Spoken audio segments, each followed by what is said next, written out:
我的中文很糟糕所以我邀请马云和我今天用英文plans to introduce new menu items throughout the year and remodel more than 1,500 restaurants worldwide. You make, 75 burgers every second, I believe, in your restaurant. Every second, 75 burgers get made at McDonald's.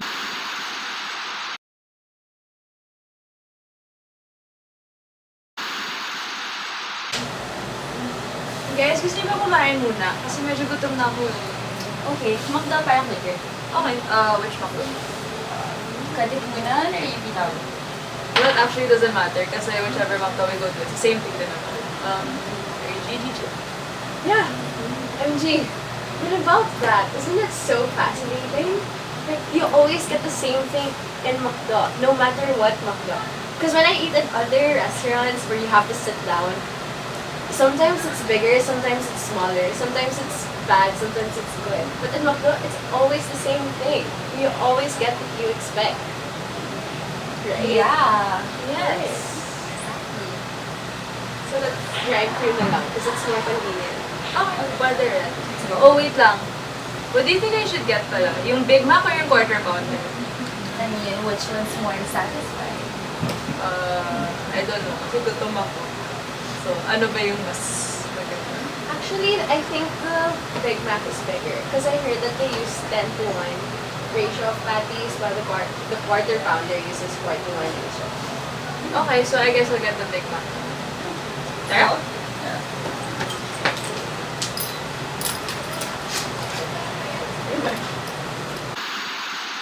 McDonald's has long been prevalent that its widespread reach is now considered a norm. Branches can be located in numerous countries for decades, and its existence in host countries was almost never questioned. What made this extension to different countries possible is the emergence of the globalization phenomenon. Globalization refers to the growing interconnectedness between people, ideas, and cultures. It is evident in trade, migration, telecommunications, and flows of information that creates more interdependentness between countries. As more facets of society participate in globalization, the world seems to have grown smaller. This especially holds true for urban spaces, known for their small living spaces and high population densities. Mega-sized urban spaces, whether in terms of population or influence, are known to be global cities. New York, Paris, Beijing, or Tokyo are hubs of this new cultural amalgamation. While it is apparent how globalization prompted syncretism, it has also caused a cultural homogenization. Caused by the asymmetry of influence in the global sphere, more powerful countries are able to introduce more goods and services to countless states and have their people, ideas, and institutions given more opportunities and tools for expansion and exposure to the rest of the world.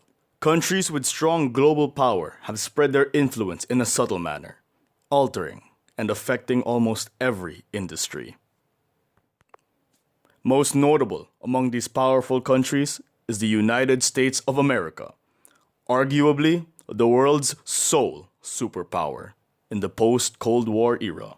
With ideas and products spread by corporations like McDonald's, Coca-Cola, Nike, and Starbucks, American brands have seemingly taken over the world.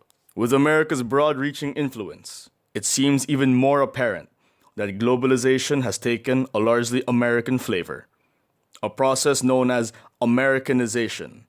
In this process, non-Americans adopt American ideas, values, customs, and traditions. Another would be the impact of Disney, an American animation company which influenced the art and process of hand-drawn animation in the 20th century. America's influence is so widespread and felt that in the presidential elections of 2016, it was not only Americans who were watching the polls and debates. It was the entire world. A specific example of America's influence in terms of ideas is the concept of McDonaldization, which prioritizes efficiency and standardization. Quick, Uniform, efficient. This is how one would describe a McDonald's chain. This uniformity is true not only for McDonald's, but it has even manifested in various industries and areas of society.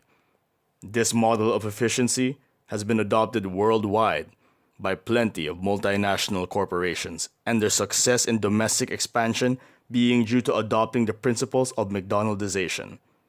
So effective is this model in a global society that multinational brands have actually overtaken culture. Multinational corporations provide their home states more opportunities to interact with other actors in international relations, like other states, other corporations and organizations, and even individuals.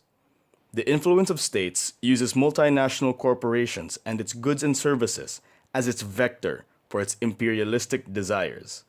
This includes environmental exploitation of other countries, restrictive taxes, quotas, tariffs, and embargoes. Globalization motivates an adjustment to global standards that will fit in local preferences. This provides an avenue for the preservation of local culture and lifestyle amidst the interaction with global cities. Here we see McDonald's Italy's McItaly's Piemontese, made to cater to Italian taste.